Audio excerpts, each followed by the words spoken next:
I just celebrated my 48th birthday this past January. Normally, my wife of 22 years used to throw celebration parties for me on such occasions, but our marriage began to fall apart ever since she joined a co-ed baseball group, mostly consisting of men. This happened nearly a year ago, and it triggered a series of events that led to the breakdown of our marriage. My wife is 42, and at first I thought she might be going through some sort of midlife crisis. Over the years, she has gained a lot of weight, particularly during the COVID lockdown when she was working from home. Despite her dedication to home exercise and dieting, the results were not showing, and the lockdown took a toll on her emotional well-being. With our kids out of the house, it was just the two of us most of the time. I never complained. Instead, I tried to encourage her as best I could. I understood that it's part of the aging process, and I've never been in great shape myself, to be honest.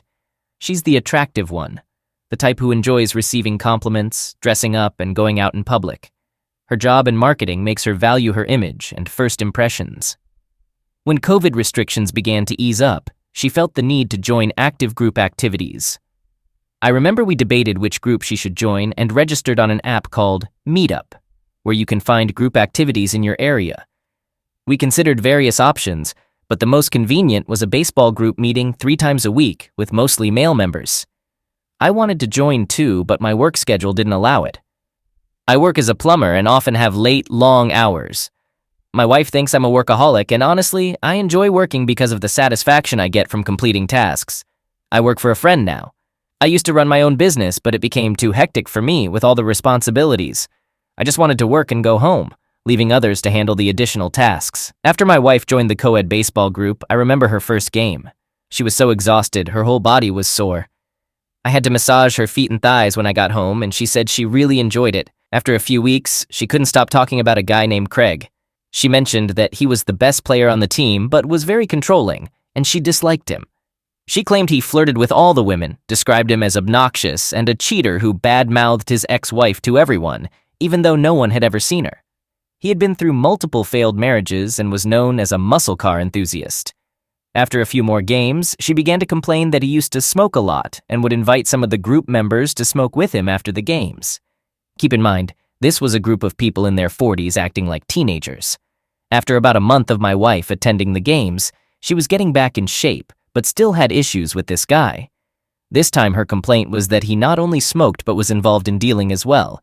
He would get people hooked on the samples and turn them into his customers.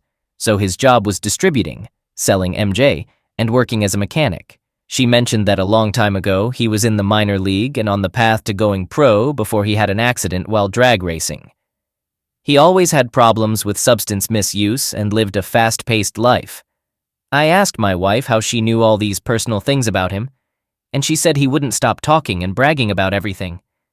She explained that everyone liked him despite all of that because he was also funny, outgoing, offered to work on their cars for free, and gave out free MJ. However, she emphasized that she didn't find him amusing. I recall a night when she came home smelling like MJ. I asked why she smelled that way, and she told me that after the game, she was hanging out with some of her teammates, and they were smoking. So it made sense, right? There was no reason to doubt her. This started happening every time she returned from the game.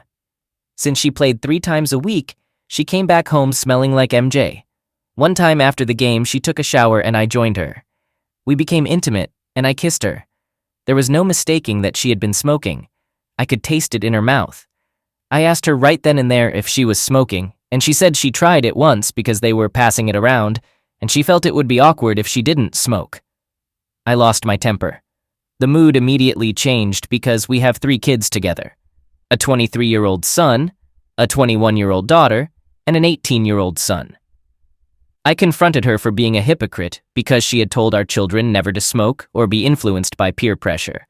And here she was doing exactly what she had warned them against. I inquired about how she would react if our kids emulated her behavior, succumbing to peer pressure, and her response was that I should calm down. She brushed it off as a one-time occurrence, insisting she hadn't even inhaled it. I chose not to engage in an argument or lecture her about pills use because she was the type to preach to others and discipline my children if they engaged in such behavior. I'm generally the quiet type, not fond of confrontation, and certainly not the disciplinarian in our family. It surprised me to see her acting so out of character. Something had changed within her that day. The smoking itself didn't particularly bother me. It was her hypocrisy that troubled me. I wondered who she'd picked it up from, and I found it unsettling that someone who would raise a fuss if my kids or I engaged in such activities seemed so nonchalant. She spent nearly a month complaining about this guy, emphasizing how awful he was, and then she went ahead and sampled his product. In the subsequent games, I noticed she continued to use cannabis, attempting to mask it by taking a shower, washing her sportswear, and brushing her teeth. Nevertheless, the odor lingered, but I refrained from confronting her again. I knew she would either lie or come up with some flimsy excuse, and I didn't want to broach the topic. I was secretly relieved because I had something to hold over her head in case she resorted to her usual self-righteous behavior. Thanksgiving was approaching, and my 3 children came to visit. My wife was conspicuously absent, which was unusual because she typically prepared the Thanksgiving meal and hosted a big party with friends and family, cooking more than we could possibly eat. But this time, she was gone all day. When she returned, I asked her where she'd been, and she claimed she'd been visiting friends. When I probed further, she said she'd had car trouble, so she took her car to Craig to fix it. I questioned why she hadn't informed us, especially since it was Thanksgiving. Her response seemed insufficient to me. I asked her what was going on, as she was aware that Thanksgiving was approaching, and her priority should have been spending time with the family, not fixing her car. I pointed out that most people spend the holiday with their families. She insisted she'd already told our daughter she'd be late, and that our daughter should prepare the Thanksgiving meal. Even our children noticed the change in her behavior. They thought we were having marital problems because they believed we were arguing a lot, which was why their mom was offering all these excuses and failing to prepare for Thanksgiving as she usually did. On Thanksgiving Day, my daughter couldn't manage everything by herself. My wife claimed she was sick and retired to bed after returning from the supposed mechanic trip to fix her car. For the first time in a long while, I had to take my wife and kids to a restaurant on Thanksgiving. My wife was in bed, and I had to convince her to come to the restaurant with us. She wanted me to tell the kids that she was sick, but I insisted she should tell them herself. I didn't want to have to explain to my kids that their mom had been making new friends, smoking a lot, and slacking. I was always at work, and I couldn't monitor her every move. At that point, the idea that she might be having an affair hadn't crossed my mind. My daughter entered the room and noticed that something was off with her mom's behavior. Concerned, she came to her senses and realized she was acting unusually. She finally got up and started pretending like everything was okay. When we were at the restaurant, my kids noticed that she wasn't herself. She was making awkward jokes and seemed disconnected, as if she didn't want to be there but was forced to. After leaving the restaurant, my daughter jokingly asked me what I'd done to her mom because she was acting unlike herself. She also observed that my wife had lost a lot of weight and wondered if her behavior was related to her extreme weight loss. I decided to be honest with my daughter. I told her that her mom had joined a baseball team, made some new, unusual friends, and had started using pills with them. This had been going on for the past 4 months since she joined the baseball team. My daughter thought it was a joke because my wife's actions were completely out of character. After Thanksgiving, my kids left and I talked to my wife about the need for change. I told her she couldn't continue acting like a college girl. At this point, it still hadn't crossed my mind that she might be having an affair. I had trusted her so much that I couldn't imagine her doing such a thing to me. The real trouble started when I noticed that our shared bank account, used to pay recurring bills like groceries, utilities, etc., was overdrawn. I received a notification on my phone that $1,200 had been withdrawn from the account. I tried calling my wife, but she didn't answer her phone. I completed my work assignment, canceled the next one for the day, and decided to go home to check on her because something strange was going on. When I arrived home, I noticed a 1964 Pontiac GTO parked on the street, a car I hadn't seen before. I have an affinity for classic cars, which is why it caught my attention. I'm quite the enthusiast for classic automobiles. I parked my car in the driveway, right behind my wife's car, and went to open the front door to enter the house. I immediately noticed that someone had hastily exited through the door leading to the backyard. I assumed it was my wife because her car was in the driveway, and she had been home since her job no longer required her to work in the office due to the lifting of COVID restrictions. As I was about to open the door, the backyard door slammed shut. Believing it was my wife, who I didn't see, I couldn't wait to confront her about the withdrawal from our account. In my rush to ask her about the money taken from our account and why she hadn't been answering her phone, I headed towards the backyard door and opened it. I heard the backyard fence being opened. This alerted me that something was amiss, because for someone to reach the backyard fence so quickly, they must have been running. Therefore, I concluded that it wasn't my wife, and the only logical explanation was that it was a burglar or someone fleeing from me. The person, whoever it was, must have been running because I calculated the speed required to reach the fence within that time frame. The fence isn't visible when you open the backyard entrance door since it's parallel to the building, and parts of the structure block the view. To see who enters or exits the backyard through the fence gate, you have to enter the backyard itself. By the time I reached the backyard and opened the gate, the person had vanished. I surveyed the surroundings and noticed the unmistakable smell of MJ in the air, indicating that someone had been smoking here. Suddenly, I heard my wife calling me from the house, so I hurried back. When I saw her, she appeared as if she had just taken a shower. I inquired about the person who had been smoking in the backyard, and she denied anyone being there, asserting that she had smoked in the backyard earlier because she knew how much I disliked the smell. I told her that she was clearly not telling the truth, especially considering her unusual behavior over the past 5 months and her allowing people into our home. I confronted her about crossing a line. I asked her directly if she was having an affair, particularly with the person who had rushed off our property. She vehemently denied it and acted as though I were speaking a different language.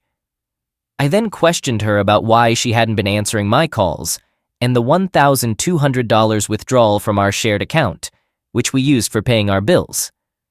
She explained that she had lent the money to a friend in need and they would repay it as soon as possible. I was utterly bewildered at this point. It was hard to believe the words coming from my wife's mouth.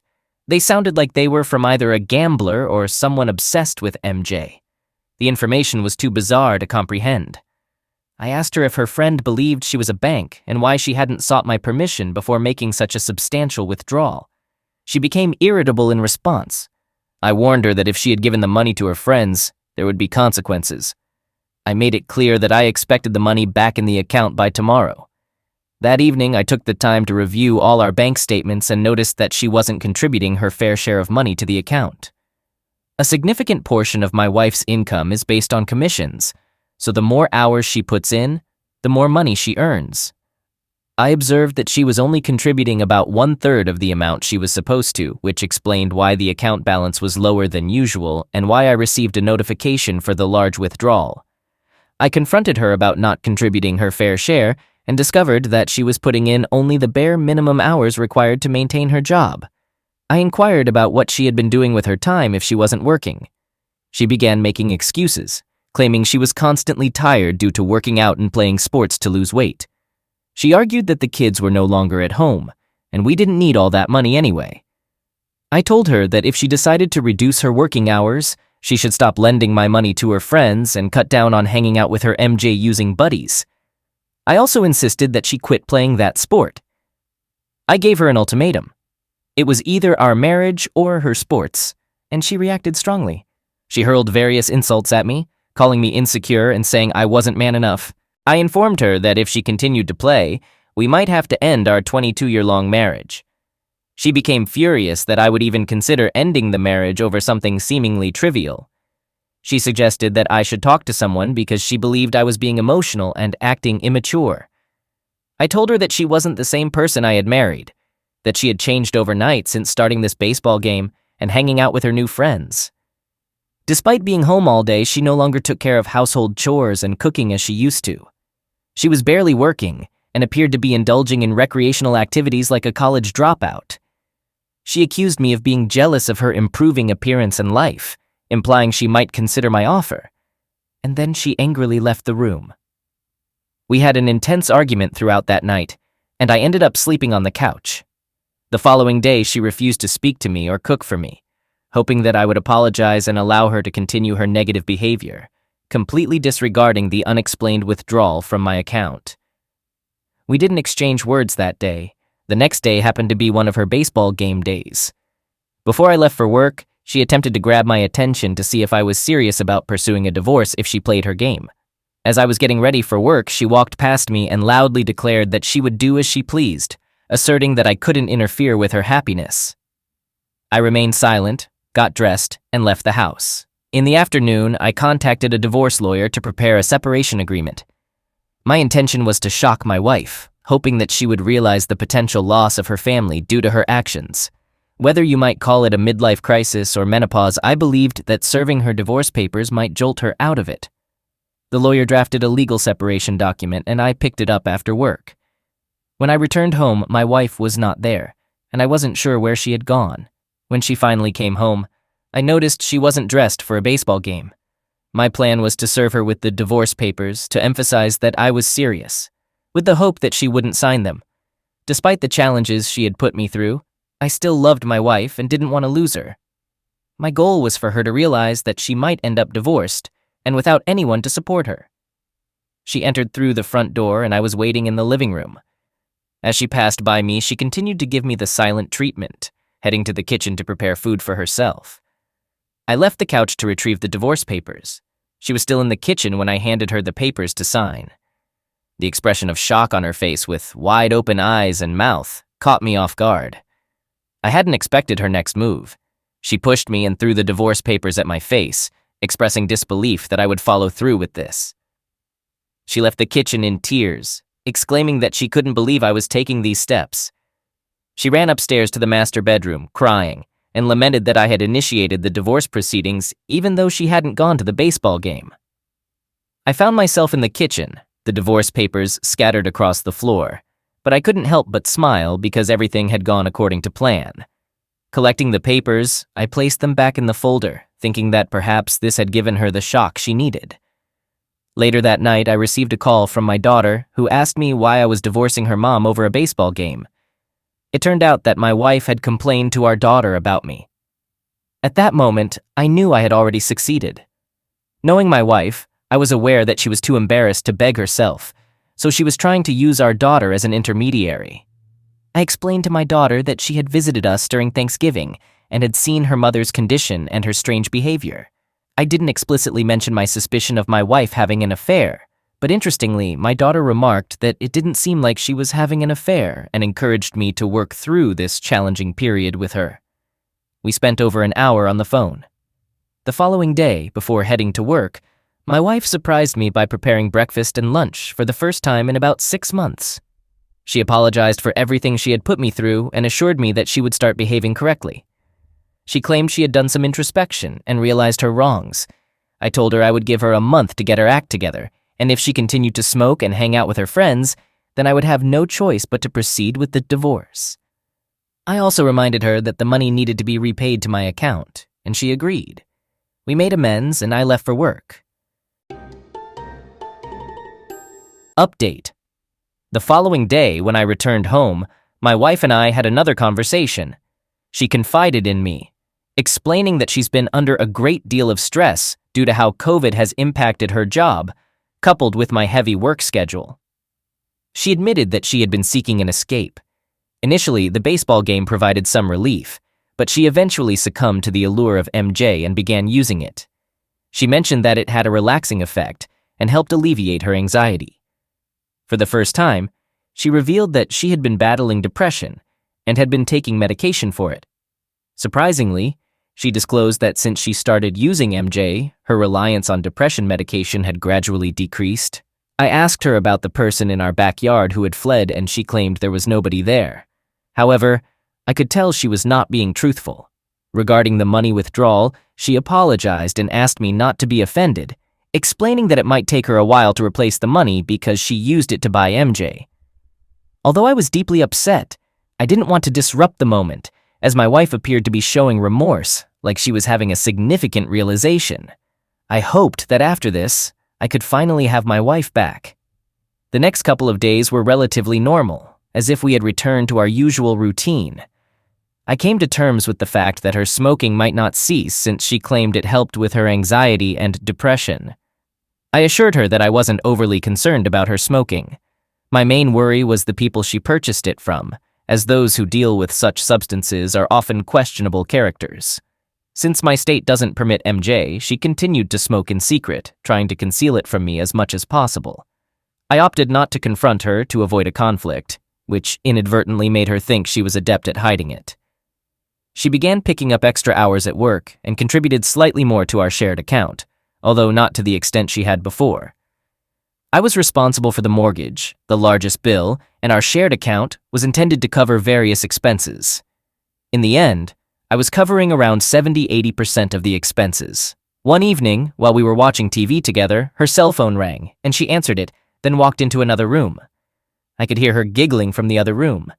A few minutes later, she returned to the couch, and I asked her who it was.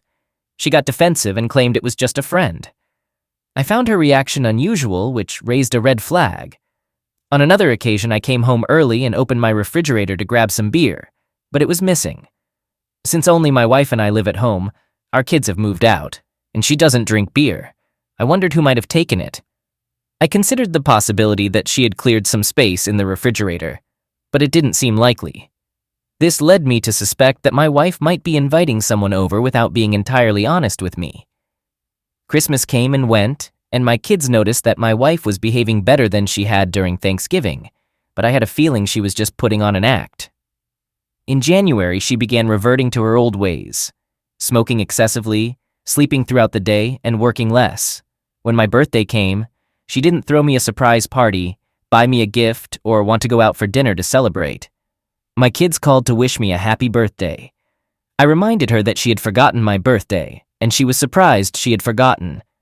I told her that she was smoking too much, and it seemed to be affecting her memory. She explained she had marked it on her calendar, but had forgotten and apologized to me. I first encountered the Ring doorbell at one of my clients' houses, and we communicated through it.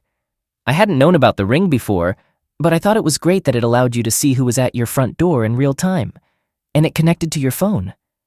In the back of my mind, I considered using it to monitor my wife, observing what she did throughout the day and who she was inviting into our home. So I purchased the Ring doorbell and installed it in our house. Initially, when I installed the camera, my wife didn't pay it much attention. She knew I'd always been a gadget guy and considered it just one of my many useless gadgets, as she often called them. The Ring doorbell was connected to my Wi-Fi, so I received notifications when someone was at our door, and it recorded videos in the cloud that I could access at any time. On the first day after installation, while I was at work, I received a motion-activated video recording notification from the Ring. I was busy and didn't have a chance to check my phone for at least an hour. When I finally checked the Ring notification, I saw a man at our front door. He didn't even have to knock. My wife was already there, waiting for him. She opened the door and welcomed him inside. It was clear that she knew him. The thought racing through my mind at that moment was that this could be the same guy who had dashed through my backyard, the one who'd been helping himself to my beer in my absence. Maybe this was Craig, the person supplying MJ to my wife, or even the man she might be having an affair with. I quickly checked the real-time camera feed, and it appeared the man was still inside my house and hadn't left. I was 30 minutes away from home and hadn't even completed my current assignment. I informed the client that I needed to return and sped home as fast as I could. The man had been in my house for over an hour, and I monitored the Ring camera on my phone as I drove. The video feed wasn't very reliable while driving. It kept freezing, so I decided to focus on the road instead, making my way home as quickly as possible to catch him inside my house. I felt my anger and anxiety building up. Upon arriving home, I only saw my wife's car in the driveway. I rushed inside, heading straight to the master bedroom. The room was empty, the bed was disheveled, and the air felt stuffy. I couldn't tell if it was from my wife's shower or just the stagnant air. My wife was nowhere to be found in the bedroom, nor was the man. I checked the closet and under the bed. At that moment, I heard the backyard door open, so I hurried downstairs to see who it might be, thinking the guy might be trying to escape as he had before. As I was halfway down the stairs, my wife emerged from her home office, located downstairs near the kitchen. She had a shocked expression, eyes wide open as if she'd seen a ghost. I noticed she was wearing only a white robe, and she told me that I'd startled her, asking why I was home early and why I seemed so anxious. I had to collect myself, not wanting to give any indication that I suspected a man had just been in my house, possibly involved with my wife, and that I'd narrowly missed catching them in the act. It started to sink in that I'd just missed them.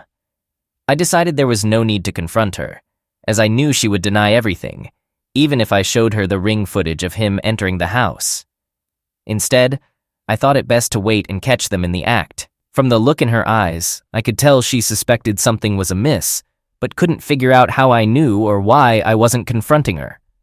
I came up with a random excuse, pretending to be searching for a tool, a Makita cordless metal hole punch, although she had no idea what that was. I wanted to act as if everything was normal, while I could sense her trying to read my reactions. I descended into the basement, grabbed a random tool, and returned to the main part of the house. She was still standing there, almost like she was in a state of shock and couldn't move. I approached her and gave her a kiss on the cheek, as I typically do when leaving the house. Even as I got closer to her, it was evident that she had been smoking not too long ago. I pulled back from her as if everything was normal, inquired why she was acting strangely and if she was okay. She replied with a yes and escorted me to the door. As I walked toward the driveway, I couldn't help but wonder how this guy managed to be with my wife and escape right under my nose. I believed this might have been the second time he had been with her, and I had narrowly missed catching him. I considered the possibility that he might still be hiding inside the house. I decided to check the Ring footage to see if he had already left. My wife was still at the door when I reached my car, just staring at me. I tried to act as normal as possible, but once I got into my work van, I felt paralyzed. I knew she was watching me from the partially open door, so I sat in my car pretending to look at my paperwork while checking my phone to confirm whether he had left the house. Indeed, he had left before I arrived home. I had just missed him again. As I sat there reviewing the Ring footage, my cell phone rang, and it was my friend, the person I worked for, asking why I left the client's place without completing the job, as the client was complaining. I was working on a bathroom renovation for the client and contemplated calling off the job for the day, but I knew it would be a hassle for another plumber to pick up where I'd left off. Therefore, I decided to return to work and finish the job for the client. I found it difficult to concentrate at work, although my plumbing skills were second nature to me.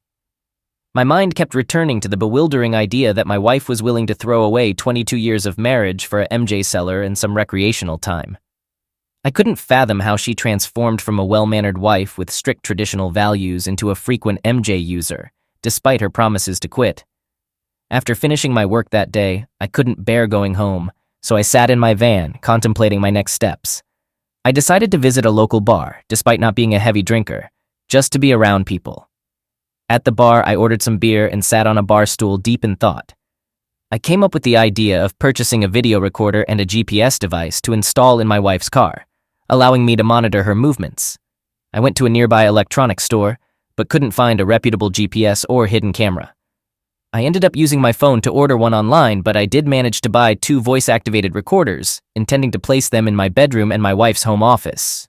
When I returned home, my wife had prepared my favorite meal, something she used to do in the past, especially when she felt guilty about something. I remained composed and pretended that everything was normal. After a while, I went upstairs to take a shower and join her for dinner. I even remarked that it was unusual for her to be making dinner, and she tried to insist that she always did. We both chuckled it off. I made an effort to conceal my pain and resentment towards my wife. However, after dinner, I could no longer contain my emotions, and I felt the urge to confront her. Instead, I decided to take the dog for a walk. I told my wife that I was going out for a walk. Walking the dog helped clear my mind. I considered calling my daughter to inform her about her mom's affair, but decided against it, not wanting to involve her, fearing she might jeopardize my plans to catch my wife red-handed. I was seeking more evidence. Although I already had some, I wanted to confirm that I wasn't imagining things. I had seen her affair partner on my Ring camera, a brown-haired, tall, skinny guy. I knew his face and could pick him out of a lineup. I just wanted to see how deep this situation went. When I returned home, my wife was already asleep. I didn't feel comfortable sleeping in the same bed where she might have been with her dealer affair partner just hours ago. Sleeping in the guest room would arouse suspicion, so I decided to endure my discomfort and sleep next to her. That night, I struggled to sleep, woke up in the middle of the night, and installed the voice-activated recorder in her office and our bedroom. The following morning, she woke up before me and prepared breakfast as if nothing had happened. It was easier for me to pretend this time compared to the previous day. At work that day, I couldn't resist checking my Ring camera regularly, even though I had set up notifications for any motion detected. My wife only left the house to go grocery shopping, as she had called me to let me know and returned with bags. The second and third days were uneventful. She rarely left the house, and I began to wonder if something was amiss or if she had caught on to my Ring camera surveillance. So, on the evening of the third day after I had spotted the stranger at my door, I retrieved the voice-activated recorder, went to my car, and started listening to the recorded conversations. It became evident that my wife had been spending hours on the phone with this man named Craig, who was a part of her baseball group. From their conversation, it seemed like my wife was no longer attending the games, but she had developed a close relationship with him. He was asking when he could come over, but my wife expressed concern that I had unexpectedly shown up at home one time, making her apprehensive about being intimate at our house. They couldn't be intimate at his place due to his girlfriend and 3 kids, and he didn't want to spend money on a hotel. He suggested they meet in a parking lot, but my wife refused to be intimate in that setting. She had a clear boundary. A parking lot was crossing the line for her, yet being intimate in our bed was somehow acceptable. He proposed that she come to his workplace, where they had been intimate before, but she was concerned about his business partner. Apparently, during Thanksgiving, she went to see him at his shop, and his partner caught them. He co-owns a mechanic shop with his business partner, and his partner didn't appreciate their workplace being used for such activities. Still, he was insistent on having my wife visit his place of business, even if it jeopardized their business relationship, all for intimacy with a married woman. Based on their conversation, it seemed like my wife was receiving MJ in exchange for intimacy, or at the very least, a discount. That was the impression I got from their discussion. Lying in bed, I contemplated my next steps and how to proceed from here. I feared that my plan had backfired because my wife had grown suspicious, potentially missing an opportunity to confront her on D-Day. The next morning, while taking a shower, I had the idea to locate my wife's stash of MJ. I knew she was smoking daily and trying to mask her breath with peppermint and mouthwash to hide it from me. I suspected she might be dependent on it as a coping mechanism since she wasn't taking her medication. My plan was to find her stash and dispose of it, forcing her to invite him for more. The challenge was how to locate the stash without her knowing. She was home all day, only leaving the house for a couple of hours. It seemed I might have to thoroughly search the house to find it. However, I was reminded that my daughter would be visiting our house for the weekend to see her mom. They typically go to her mom's place in the countryside for the entire day, which would give me enough time in the house to search for her stash. This visit was not unusual since they visited her mom about once a month. I had already returned the voice recorder to her office. The rest of the week was uneventful. Looking ahead to when my daughter paid us a visit, she inquired about her mom's well-being, and I assured her that everything was fine. I refrained from revealing anything to her as I suspected that she might inadvertently tip off my wife. My daughter isn't the best at keeping secrets. On Friday, the GPS and hidden camera I had ordered arrived. On Saturday morning, my wife and daughter set out to visit my wife's mother. With them out of the house, I took the opportunity to listen to the voice-activated recorder in my wife's office. It confirmed my suspicions about the guy involved in her life, indicating he was a dealer, possibly dealing with more than just MJ. However, I couldn't determine if my wife was using anything more than cannabis. I also learned from the recordings that the guy used to play for a minor league and was on the path to going pro until he had an accident, which led to an obsession to painkillers. This was his downfall. In contrast, my wife didn't have any known traumatic experiences, so it baffled me why she was drawn to such a person and started using MJ. Her upbringing had been fairly normal, and her recent revelation about depression caught me off guard. Perhaps it stemmed from the prolonged time she spent at home, potentially leading to weight gain. My wife retained her suspicions that I had discovered her affair, but when questioned about how she knew, she claimed ignorance regarding my sources. I surmised that she might have made this statement to deter him, as he was eager to meet her before she left with our daughter for the weekend. I installed the camera in both the master bedroom and the living room. My next task was to locate my wife's stash of MJ. I scoured the entire house, contemplating even hiring a sniffer dog.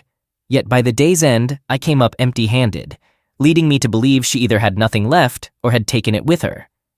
Their return was scheduled for Sunday afternoon. While sitting on the couch watching TV, an idea struck me. I should search the backyard for any potential hiding spots. I ventured outside about an hour before sunset and began inspecting the area.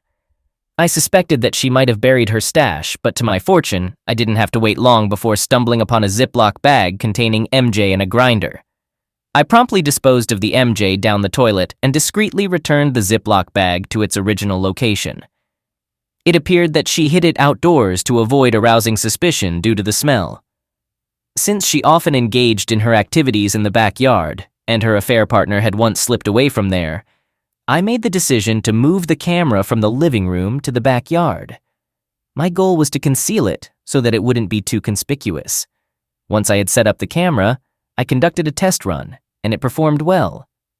This put me at ease, as I could now monitor the activities in my house without my wife having any clue about it. My next step is to install the GPS in her car once she returns from her visit to her mother's. My ultimate objective is to gather evidence against her for our eventual divorce. She came back home that Sunday evening, and after she'd gone to bed, I discreetly installed the GPS device in her car. On Monday morning, my daughter returned to her own place, and during my work hours, I contacted the same divorce lawyer who had previously drafted our separation agreement. I laid out my situation for the lawyer, including my wife's infidelity. I asked how I could leverage the recorded evidence to my advantage, but he explained that it would have little impact on my divorce case, as our state operates under a no-fault divorce system. This means that we can only cite irreconcilable differences as the reason for our divorce, and my wife cannot be penalized for her infidelity by a judge. The lawyer assured me that the divorce paperwork would be ready the following day. I also confided in my friend, the one I work for, about my situation. He understood that I might have to leave work at any moment because the camera was linked to my phone while I was at my job, allowing me to monitor my wife's movements. On that particular day, I observed my wife in the backyard searching for her MJ. She appeared quite frustrated, but eventually returned inside the house. I had my phone on standby, ready to be alerted if she invited him over again. However, instead of that, she got into her car and drove away. Since I had the GPS installed in her car, I could track her location. She drove to an unfamiliar place and stayed there for about 30 minutes before returning home. I marked the location for further investigation to find out where she had gone. I felt a bit disappointed that things didn't unfold as I had originally planned, but at least with the GPS in her car, I had some insight into her activities. When she came back home, she headed to the backyard, lit up some MJ, and concealed the rest in the same spot. This confirmed my suspicion that she'd gone to meet him to obtain more. Update. One thing I forgot to mention is that once I discovered her infidelity, I promptly went for an STD test, and fortunately, the results came back negative. Since catching her affair partner on my Ring camera, I haven't had any intimacy with my wife. Historically, I've been the one initiating it in our relationship, so she hasn't actively sought it from me. Moreover, she's already romantically involved with her affair partner, and I strongly suspect that during her recent visit to him, they most likely had a physical relationship. There was no other reason for her to spend 30 minutes at that location. After work, I managed to trace the area she had visited and discovered that it was a mechanic shop. To my surprise, I spotted the unmistakable 1964 Pontiac GTO. The same car I had seen on my street on the day I almost caught someone fleeing from my backyard. I felt an intense anger knowing that this guy had been inside my house. I felt disrespected and had an urge to confront him right then and there, but I had to talk myself out of it. It's unsettling to think that he was so familiar with my backyard, suggesting he may have been there before. I parked my work van a few blocks away from his shop to observe it for a stakeout. It was getting late, but I remained there until I noticed him emerging from the shop with another friend. They had closed the garage doors of their shop and were standing in front, presumably smoking. I couldn't be certain if they were smoking cigarettes or MJ, as I was too far away to discern. I should have been on my way home, but I couldn't resist waiting and watching them. Deep down, I was comparing myself to him and questioning why my wife had chosen him over me, why she had opted to betray me with him. Something about his life excited her, something I couldn't replicate. Maybe she had grown weary of pretending to be a good person and had decided to reveal her true nature. After they finished smoking, he got into his car and drove off. I saw this as my opportunity to follow him and discover where he lived. He had already been to my house multiple times, engaged with my wife, so it seemed only fair that I should know where he lives, in the hope of disrupting his relationship with his girlfriend. Eventually, I want to hurt this man. Dark thoughts swirled in my mind. I had a concealed hand tool, a Springfield Hellcat, in my car. I thought about driving up to him and destoy him there. However, I realized that I'd probably become the prime suspect if they discovered he had been with my wife. He drove his car to a restaurant and picked up a woman. Initially, I assumed that the woman was his girlfriend, so I took some pictures with my phone. The pictures weren't very clear due to the fading light, but I parked on the street to remain inconspicuous. He collected the female passenger, and I trailed behind him. They arrived at an apartment building with street parking, and I could discern from their body language that she wasn't his girlfriend. Their behavior indicated a strong attraction, as they couldn't keep their hands off each other while entering the apartment. My suspicion grew that she might be another one of the women he was involved with romantically. I pondered whether to wait for him to exit so I could follow him and uncover his residence. Yet, with no certainty of when he would leave, I opted to capture a picture of his license plate number and returned home for the day. Now I knew that this man wasn't just a dealer but also a womanizer, with my wife being one of the women he was engaged with. The following days were exceedingly disheartening, and it became increasingly challenging to share a room with her. I was losing hope and contemplating ending it all, proceeding with the divorce so we could go our separate ways. I feared that sooner or later she would decipher the purpose of the Ring doorbell, discover the voice-activated recorder, or detect the hidden camera I was using to spy on her. It was a monotonous week, observing her conversing with her affair partner and watching her on camera, smoking in the backyard at least twice a day. I estimated that it might take her 3-4 weeks to deplete her MJ stash, and I didn't want to wait that long. I couldn't endure living in the same house with her for such an extended period, knowing she was involved with another man. I wanted to bring this situation to a conclusion. So when she went to bed, I ventured into the backyard with my flashlight and excavated her bag of MJ. I noticed that it also contained a blend of tobacco and MJ. In any case, I removed more than half of the contents, returned the rest, and then retired to bed. Update. After I left for work one morning, I observed her on camera smoking. I'm unsure if she noticed the reduction in the stash. Skipping ahead 3 days, I've been gathering all my documents in order. Besides the shared account, which doesn't hold substantial funds, and the house, which has already been paid off, there's nothing else that requires division except for our retirement savings. She has approximately $45,000 in her 401k, whereas I have around $870,000 in my Roth account. I anticipate that she will try to claim a share of my Roth account. According to my lawyer, a portion of my retirement savings will need to be allocated to her due to the duration of our marriage. However, she is unaware of the exact amount in my Roth account, since she has always been passive about retirement planning. I was the one responsible for financial planning and earning money, while her role was primarily focused on spending. I even had to persuade her to open a 401k account 9 years ago, and she made minimal contributions. The bulk of the savings is essentially free money, and she hasn't taken advantage of it. Her tendency has been to rely on me, all the while complaining that I work excessively or don't take enough time off. In reality, our plan was to retire early, motivating my hard work and dedication. Now that our children are grown, we intended to relocate to South America and spend the rest of our lives happily.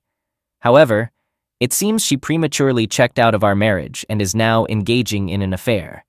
She is poised to take half of the work and effort I've invested over the years. My attorney mentioned that typically, the longer the marriage, the more likely it is that retirement accounts will be divided fairly equally. I cannot allow this to happen. My hard-earned assets cannot go to waste. I upheld my end of the deal, remaining a loyal and caring husband, providing for my family, and working diligently to ensure her happiness.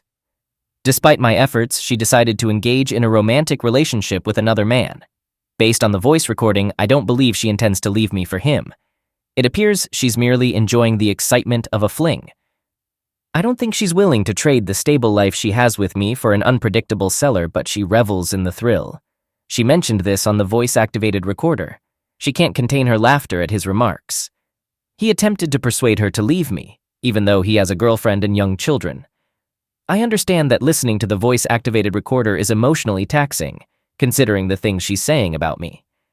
Nevertheless, it's crucial that I uncover the truth and understand her thoughts about me.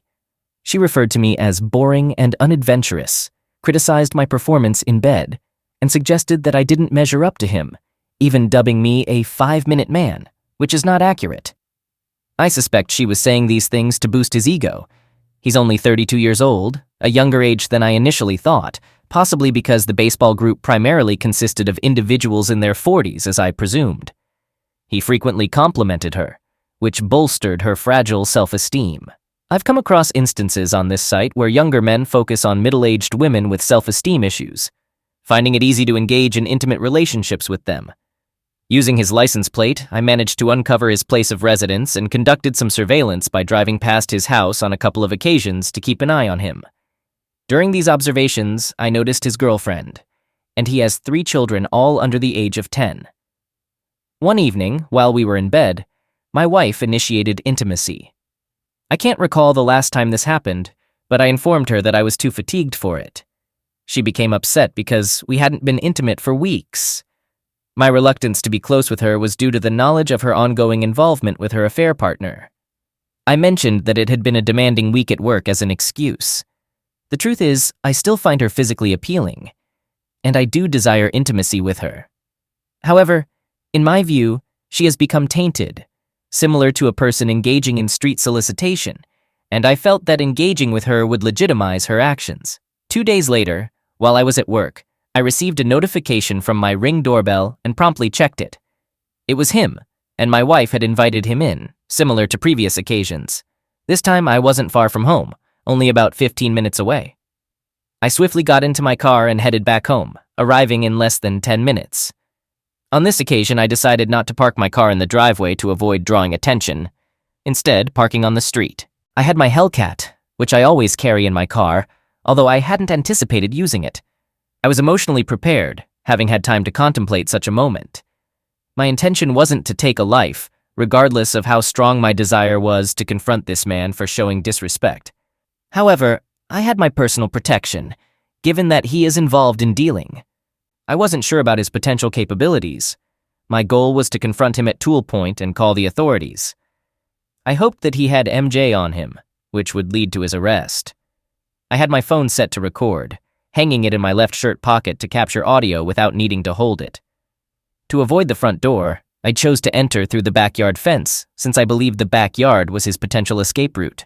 At this point, approximately 20 minutes had passed since I received the Ring notification on my phone. I carefully slid the bolt of the wooden fence gate latch to open it from the outside, all while keeping my camera in my left pocket, still recording. As I entered through the backyard door leading to the kitchen, I held my keys in my right hand and my Hellcat in my left. Both the backyard and the kitchen doors were wide open.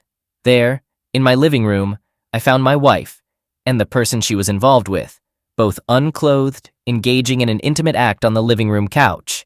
Due to the open floor plan, I could see the living room from my vantage point in the kitchen. I dropped my keys on the floor to free up both of my hands to hold my Hellcat. They were both taken aback upon seeing me. Without hesitation, I began giving them commands to lie down on the floor or face dire consequences. They complied, with the man quickly getting on the floor. He was partially dressed, attempting to put on his pants before I ordered him to stop. While he was lying on the ground, my wife, who was now wearing a robe, tried to de-escalate the situation by saying, "I'm sorry, it's not what it seems." I made sure my left pocket camera was still recording because my left arm had partially obstructed the view. I continued to point my Hellcat at the affair partner, cursing at him. My wife, now wearing a robe, slowly attempted to rise. I allowed her to, as I was focused on the affair partner, and I ordered her to join him and stay flat on the ground. This action made it clear to her that I was serious, and she promptly obeyed. Later, I reviewed the recorded footage to gather these details, as my adrenaline had been running high. I knew I needed to establish control of the situation before contacting the police. With my wife on the floor apologizing and insisting that her affair partner, Craig, meant nothing to her, he began begging me not to harm him. I took out my phone and dialed emergency. I told the dispatcher that a dealer is selling to my wife in my house, and I have them down at Hellcat. The police dispatcher instructed me not to take any action and to wait for the arrival of the police. After ending the call with the dispatcher, I instructed Craig to stretch both his hands forward while lying down and pleaded with him not to give me a reason to use force. My wife remained on the floor, pleading with me. I walked over to the front door and swung it wide open, making it easy for the police to enter when they arrived. I noticed a bag of MJ on the living room table, Although it wasn't a substantial amount, I hoped it would be sufficient for the police to arrest him. I waited for what felt like an eternity, about 5 minutes. At this point, I was tired of keeping both of them terrified, all the while recording the entire incident. So I decided to FaceTime my daughter, despite my wife's pleas to refrain from doing so. My daughter witnessed her mother lying there with her semi-naked affair partner. I explained the situation to her, and she began to cry, unable to believe what she was seeing. My wife felt embarrassed. Her head hung low. As my daughter spoke, I heard the police vehicles pull into my driveway. They entered my house as I lowered my Hellcat. I approached them at the door and briefed them on the situation. Initially, there were 2 officers, but 2 more soon arrived, making a total of 4 officers and 2 patrol cars. The first officers detained him for the MJ in the living room. He attempted to shift the blame onto my wife, claiming it was her MJ, not his. It was quite amusing to watch them both accusing each other of ownership, effectively incriminating themselves. My wife tried to deny it was hers, insisting it belonged to him, but he admitted to selling it to her, effectively relinquishing ownership. In retrospect, I probably should have told the police it was my wife's, and you'll understand why later on. The police couldn't determine ownership definitively, so they detained both of them. Now, there were 3 patrol cars parked in front of my house. They placed my wife in one of the patrol cars, allowing her to put on her clothing while she still had her robe on. It was an embarrassing moment since all the police officers, who were male, saw my wife partially unclothed. I felt somewhat uncomfortable about it, but I had to remind myself that she was now a matter of public record due to her involvement with these unsavory individuals. Upon weighing the MJ, they found it to be around 4 ounces, which is close to being a state jail felony. However, one of the officers later told me privately that the judge might reduce the charge to a Class A misdemeanor possession if it was determined to be my wife's. By now, I wanted the police to take severe action against her affair partner. The cops escorted him to his car to search for more MJ, but he refused, stating they needed a warrant to do so. The cop replied that they had probable cause to believe the car contained evidence of criminal activities, since he had already admitted earlier to giving the MJ to my wife, essentially acknowledging his intention to distribute or sell it. It seemed as if all the police in my city had nothing else to do because more officers arrived. You would think a major pills bust was unfolding. Even the K-9 unit joined the scene, making it clear they were determined to throw the book at this guy. Due to his prior criminal record, they were handling this case with significant force, attempting to secure a lengthy sentence for him. After their search, they found approximately 4 pounds of MJ in his possession, enough for a state jail felony. This offense carries a mandatory minimum sentence of 180 days imprisonment, a maximum of 2 years imprisonment, and a fine not exceeding $10,000. The evidence appeared solid, although the length of his prior offenses was uncertain. But it's likely he would face up to 2 years in prison. I'm not sure if an affair with another man's wife is worth all that trouble, but he chose the wrong person's wife to become involved with. They later charged him with the MJ found in my house and released my wife. He was arrested and taken away, while his friend later came to retrieve his car. I also informed the police that I wanted him charged with trespassing, but they explained that he couldn't be charged with trespassing because infidelity isn't a crime, and he was invited by my wife. They mentioned that they might need me to come to the police station to provide additional statements, even though I had already given my statement. Once my wife was released from the police car, she rushed into the bedroom and locked herself in. My daughter called me, revealing that my wife had been trying to contact her, but she refused to answer. She asked me what had happened, and I shared the whole story. She was in tears the entire time, and although I felt bad for live streaming the situation with my wife and her affair partner, it wasn't my fault. My wife had put us in this predicament, and I wasn't the only one who should be experiencing the consequences. My daughter inquired about the next steps, and I explained that I had already contacted and hired a real estate agent, and we would be selling the house. I also mentioned that I had found a divorce lawyer, and the divorce agreement had already been prepared. All that remained was to serve her with it. My daughter told me she would visit us next week. After our conversation, I knew it would be difficult for her, as she is very close to her mother. In the evening, I had mixed emotions about the entire situation, and my wife remained in the room. I felt a deep sense of sadness as our 22 years of marriage seemed to go down the drain. There were no heroes in this story, and it wasn't how I envisioned our relationship ending. Just 2 years ago, my wife and I vacationed in South America, visiting countries like Uruguay, Chile, and Peru to look for houses to purchase. In just 1 year, she had thrown everything away, and I couldn't help but wonder why. Her carelessness in inviting him to our home was a shocking revelation.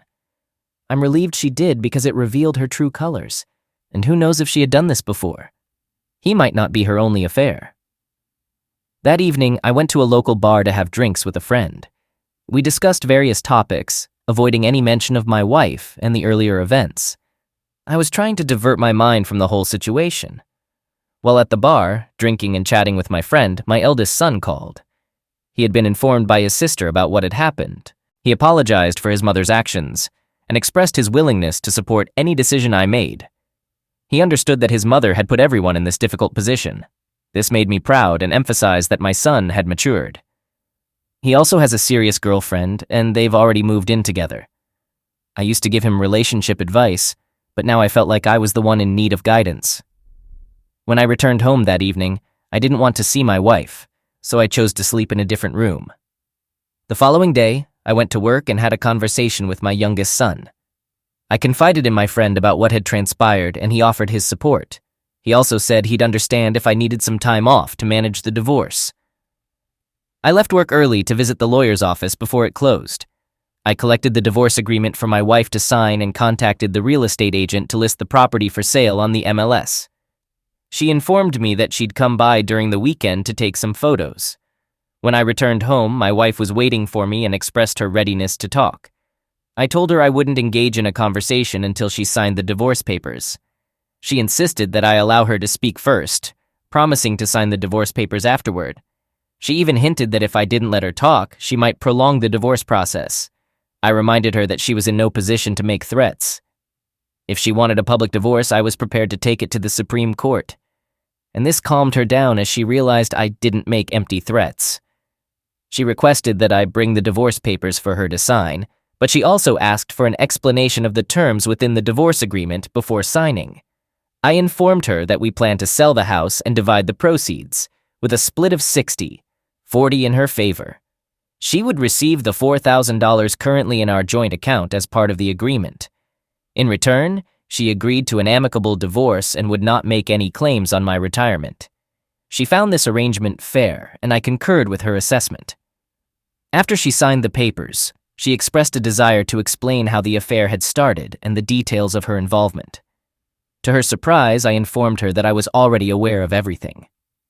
I revealed that I had been monitoring and listening to her conversations with him through cameras and VRs, even showing her where she concealed her MJ. She was taken aback and fell silent.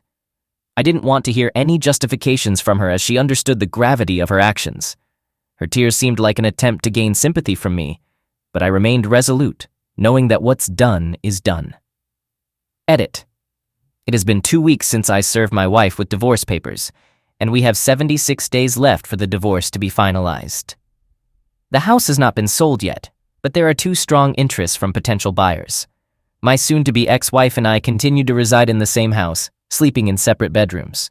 My daughter is no longer speaking with my wife, and I'm acting as a mediator, hoping to reconcile their relationship. My sons still maintain contact with their mother but have significantly lost respect for her. I understand that my family will never be the same, and I've come to terms with that reality. Regarding her affair partner, I heard he was released on bail but is still facing court proceedings, and his case remains pending. I believe he may receive a prison sentence exceeding 2 years, hopefully.